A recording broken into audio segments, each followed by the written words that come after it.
Hello everyone, my name is Relax and Panic, and this is another reaction to Overlord. It is Season 3, Episode 11, and you know what to do. As always, if you want to see my reaction to this kind of surprising episode, just go down into my descriptions.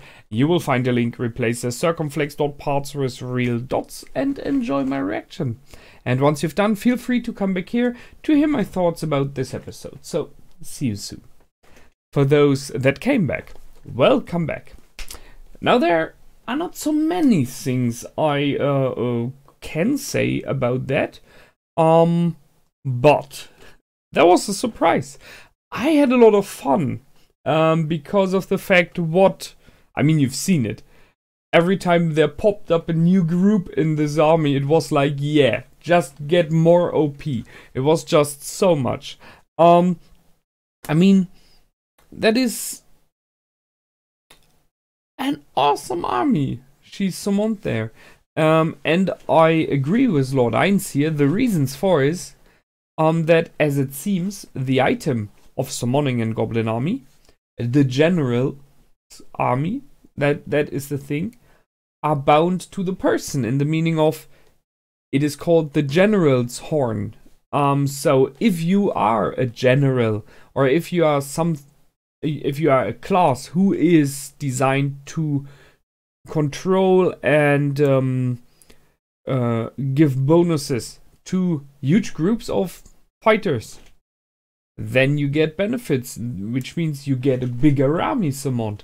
While when you're just a normal person, nothing special, no special class or whatever, you just summon, as Lord Ainz said, about 20 goblins who are more neither mediocre. So, thus, she by now has achieved the status of a commander class. And I think already like level 3 of it or stuff like that.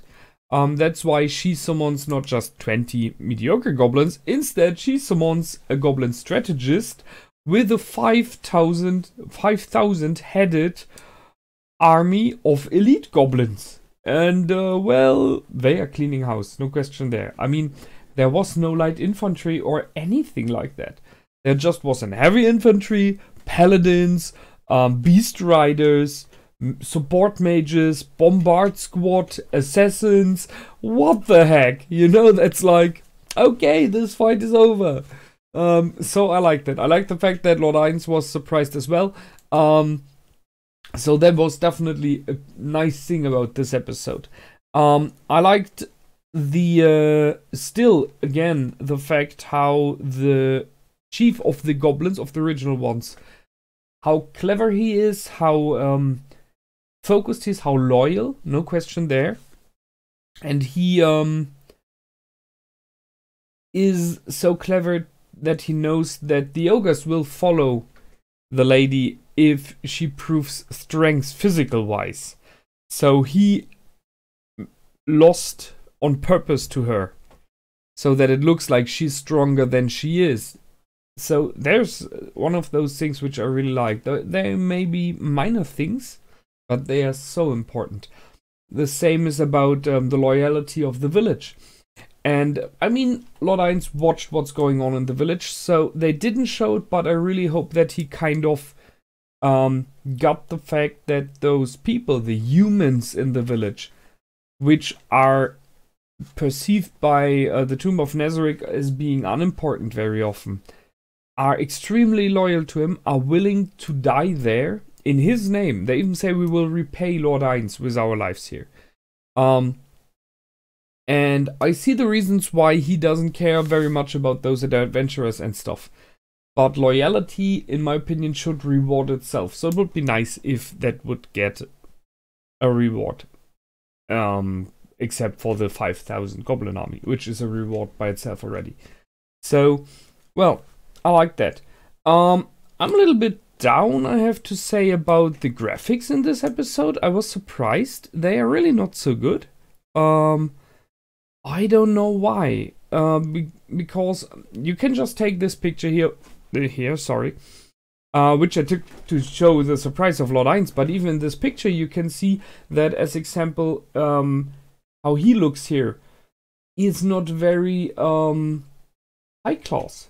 you know what I mean? It's not very detailed. His breastbones look more like paper. So stuff like that.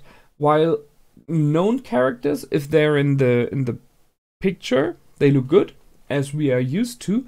But new characters or short shots like this one sometimes look really bad.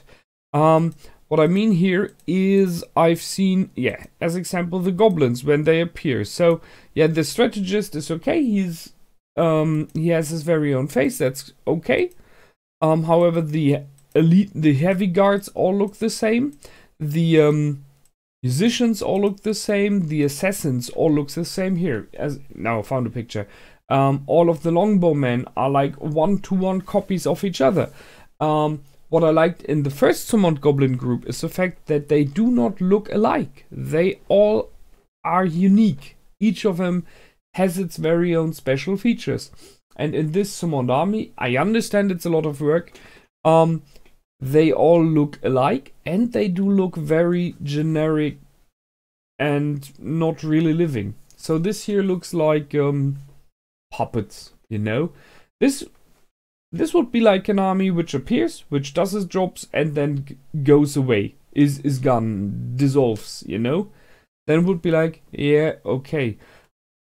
But then I would say it's just the same longbowman copied 5,000 times, and in the end, that's what it is here, by the way. I don't know. I think it is kind of lazy. But it is mainly because I'm kind of used to a high standard from those who produce Overlord. So I kind of hope they will do something about that, because that's a bit sad, and I don't want to see, here we have the theme for the magicians.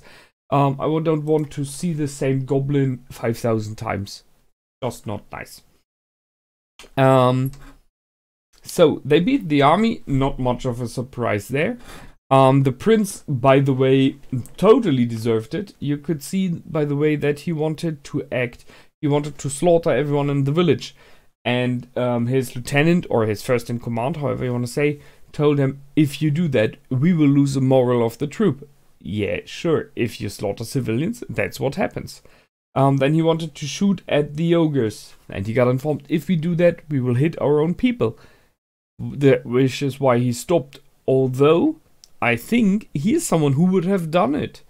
And he didn't retreat, so he didn't think strategically on the long term, because he's like, no, I want to prove I'm worthy. I will not lose against goblins. It's not about we, the army. It's always I, the prince. So yeah, he deserved it. It's sad for the troops who died there, as is it sad for the troops who then later on are slaughtered by the redcaps, which I'm not sure. Are redcaps? No, I think they're not goblins, but they looked a lot like goblins in the picture when they popped up behind Lupus Regina. There I think it's some kind of goblin or stuff like that. So it's not looking good for the kingdom right now.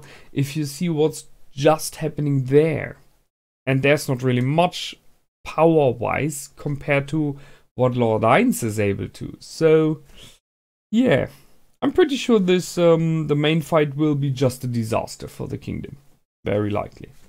So, however, Khan village is safe, nicely done, and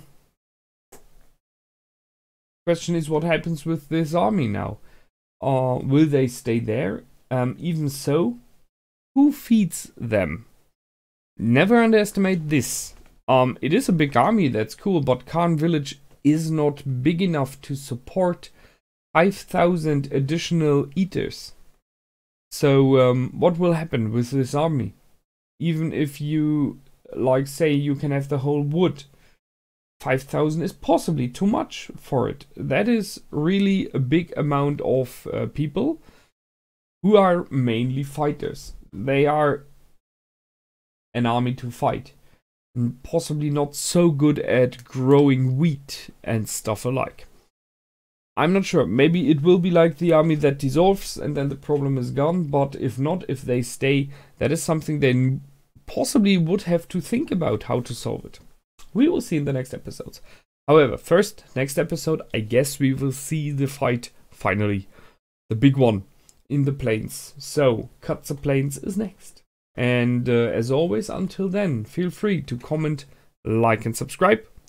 My name is Relax and Panic. Goodbye and out.